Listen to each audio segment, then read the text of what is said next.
उसके चेहरे का रंग सफेद था और उसके पूरे चेहरे पर झुर्रियां थी। उसकी आंखें काली और बहुत छोटी थी। नाक की जगह पर 2 खरगोश की तरह छेद थे और उसके दांत किसी दानव के जैसे थे। उसकी सांस बहुत तेज चल रही थी, जिसकी वजह से खिड़की के शीशे पर कोहरा बन रहा था।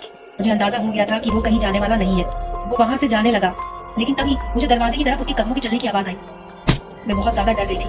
उसने अपने पतले पतले हाथों से दरवाजे के नीचे हाथ डालना शुरू किया। वो चाहता था कि किसी भी तरीके से घर के अंदर आ जाए। उसने दरवाजे का हैंडल घुमाना शुरू कर दिया। उस साए ने जानवर की तरह भयानक आवाजें भी निकालनी शुरू की। उसकी आवाज ऐसी मालूम पड़ती थी जैसे कोई जंगली कुत्ता गुस्से में हड्डियां नोच रहा हो। मुझे पता था कि अगर उसे एहसास हो गया कि मैं अंदर हूँ तो वहां से किसी कीमत पर नहीं जाएगा। मैं सोफे के पीछे छुपकर बैठी रही।